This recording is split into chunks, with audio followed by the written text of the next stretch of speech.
University main economist speak next. I want people to know that once the speeches are done, we're going to be having it opened up for people's questions or comments, and the panel will respond. So Todd, you've done some studying on the local labor statistics, and thank you very much for coming. Thank you for having me. Looks like we have a good crowd. Like Jane, I have a lot of numbers that I want to share, and also from my perspective, I don't have a position for or against the proposal. Coming from the university, I'm really here to provide some objective information on the local labor market, and then at the end, I'm going to talk about some work we're doing looking at the whole U.S., not just the Bangor area. So I have some information on wages for jobs in the Bangor metro area, as well as information on the types of occupations that are more likely to pay lower wages. And I guess I'll start here. So if you look at the kind of the distribution of wages in the Bangor area, the 10th percentile wage is $8.75. So that means 10% of the local workers are making that amount or less.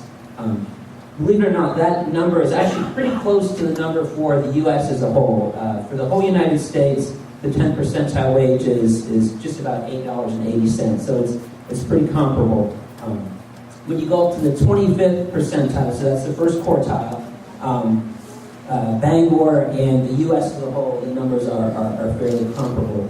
Where you begin to see a divergence, a greater divergence, is when you get up to the very, very higher wage categories. To give you an example, the 90th percentile wage in Bangor, so that would mean 90% would make less than this, so only a tenth, 1 out of 10 would make more than this, is $34 in Bangor. And nationally, that number is $43. So we're down to about 80%. So just to kind of give you a sense of how Bangor compares to the rest of the country, in terms of low wages, we're somewhat similar in the percentiles. As you get farther up the wage distribution, there's a greater discrepancy. Now that's looking at all types of occupations, but there's a lot of variation in different types of jobs. And the numbers I'm going to talk about are for fairly broad occupational categories. If you really want to get down in the weeds, the government tracks 700 to 800 specific job titles. You could get really, really specific in the type of occupation. I'm going to talk about broader occupation categories. So there would be a broad category, for example, would be executives. That's a fairly broad category. Within that, there'd be a lot of different specific types of jobs. And again, there's a wide range in earnings across occupations, as you all can imagine. For an occupation group like sales, so these would be retail type jobs, food preparation and serving, so these would be a lot of restaurant workers, people that work in what's called billing, cleaning and maintenance, janitorial work, and some maintenance type work. Those tend to be the lowest occupations in terms of wages. And if you look at the 10th percentile in something like sales, it's just a little over $8.09. So again, that means about 10% of your retail sales workers, their hourly wage is less than $8.10. So I took this information and kind of ran some scenarios. I know the proposal, one is to raise the minimum wage to $8.25, and then a year out it would go to $9, and then a year from then it would go to $9.75. So I thought I would just kind of, and this is looking at people's wages. When I say today, it's actually data from 2014. This data is updated every year in May. So I've got the May 2014 data. In a few months, we'd have the May 2015 data. But I think the numbers that were from 14 would be pretty similar to what we have today. So if we were to raise the minimum wage to $8.25, what percentage of the workers do you think it would impact in the Bangor area? Any guesses? 30%? Not quite 30, right? Just under 10, about 7%. And so about 7% of the workers in the Bangor area would see their wages go up. It would be a much higher number for people that work in restaurants, for people that work in areas like retail sales. About 20% of the restaurant workers would see their wages increase. About 14% of people in sales, about 12% in personal care or personal service workers, and about 11% in buildings, cleaning, maintenance, those types of jobs. So now let's see what would happen if we raised the minimum wage to $9. So that would be like 2 years out by your proposal. How many people do you think that would impact? More than 7%. 15%. Close, at 12%. 12%. The number there would be very high in some of the occupations I've talked about. About 44% of your food prep and serving type occupations. About 30% of the people that work in retail sales. About a quarter of the workers in these other two occupational groups I've talked about. So your personal care and services and your building and grounds cleaning and maintenance. So now let's move up to 975. So that's the proposal, and at the end, 3 years out. Any guesses? So we went from 7 to what was it? 12. 18%.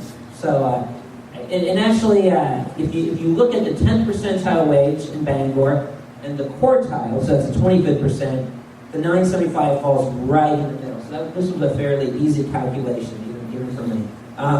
So that would affect about 18% of all workers, over 50% of the employees in these food preparation and services, about 40% of the workers in sales, close to 40 in those other categories. So what this means is that if we were to try to raise the minimum wage up to $9.75, there would be a pretty large impact on the workforce as a whole, again about 18%, but there would be some types of occupations where you can see upwards of half the workers would see their wages go up. And I guess I'll talk about that more at the end, or talk about that a little bit more.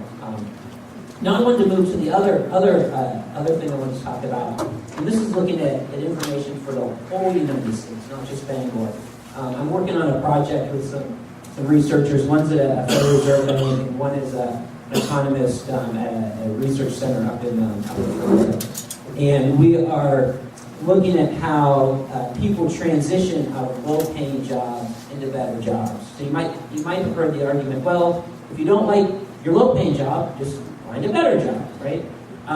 So for that, we identified to do this type of analysis, you can't just focus on a single place because you need lots of data, you need lots of information. So here we look at people in the U.S. as a whole, the whole labor market, that are in occupations that have median wages of less than $12. So those would be a lot of the same types of jobs that I was talking about earlier. So your low wage jobs. And about 30% of the U.S. workforce are in jobs that have that median wage or lower. So again, with your low wage jobs. What percentage of people in those low wage jobs, if you give them a year's time, what percentage do you think would transition into a better paying job? By better, I mean not just another low wage job, but something that's maybe paying, instead of having a median wage of $12, maybe $15, $18. Any guesses? 2%? Are you looking at my notes? You're very close. Anybody think does anybody think it's easy? Would anybody say, oh, half of those workers or a quarter? Would anybody think it would be really easy to move up? Your 2% is almost just right on target. So if you look at people in these low-wage jobs, if you go a year out, about 3/4, or about 75%, are in the same occupation. So they're doing the same. Doesn't mean they have the exact same job. They could have moved from one employer to another, but they had the same occupation. So again, about 3/4. About 11% are out of the labor force. About 7% are unemployed.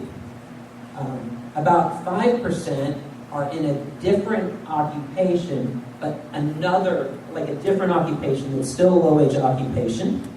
About 1.5% are in a different occupation that pays just a little better.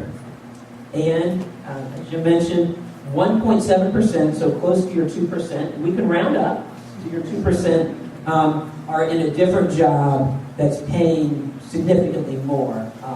So I think that, when you look at these issues, there are a lot of things you need to keep in mind. And I think one is that it's not easy, and actually just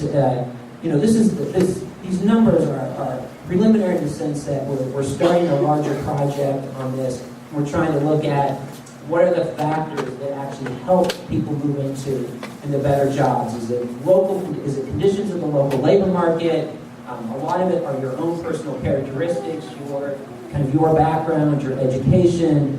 It could be tied into age. It could be tied into gender. There could be a lot of factors that we're going to study. And my colleague at one of my two colleagues on this is really interested in looking at the types of occupations that are better paying jobs that people are more likely to transition into. So, if you can identify what kinds of jobs, will help people and move up the earnings ladder. So those are things that we're working on, and we'll hopefully have an answer to at a later date. So just kind of summarize, I didn't come here with a position for or against the proposals around the minimum wage. I guess I can share with you that about 1 out of 14 workers in the Bangor area make less than $8.25 an hour, so they would be impacted by the current proposal. About 1 out of 8 makes less than $9, and about 1 out of 6 makes less than $9.75. So I guess if you just think about this room, 1 out of 6 would probably be the first 3 rows, maybe? How many rows do we have? 3, 6, 9. So maybe the first 2 rows, just to kind of put it into perspective. When you talk about things like raising the minimum wage, there are trade-offs that economists have studied. You have higher wages for people that are below that threshold. There are studies that show that when you raise the minimum wage, it contributes to unemployment in some of those occupations. If you were to tell employers we're raising the minimum wage to a certain level, and if it's affecting large percentages of their workers, the research is mixed in that some economic studies find that there's little impact on unemployment. There's some that do find impacts. The ones that tend to find impacts find that it does impact those lower wage occupations, as you would imagine. So, there are trade-offs between wages and unemployment. There's trade-offs in terms of the distribution of hours that people get. There's a school of thought that there are businesses that like the idea that they pay a higher wage than their competitors. So there are businesses that have it as almost a competitive advantage that they pay higher wages. The idea around that is you cut down on the cost of finding new workers, of training workers, it lowers absenteeism. So there are companies that will on their own, even without raising the minimum wage, will choose to offer a higher wage. So of course, if you increase the minimum wage, then those businesses would likely want to raise their wages even higher. So it's certainly a complex issue. And then I guess kind of the final thing is just that last bit of the research we're doing for the whole U.S. There are fairly small percentages of people that transition out of low-wage jobs into these higher-paying jobs. So that's something you always kind of have to kind of keep in the back of your mind when you're thinking about these policies. And I guess that's all I have for now, and maybe we'll have some questions later.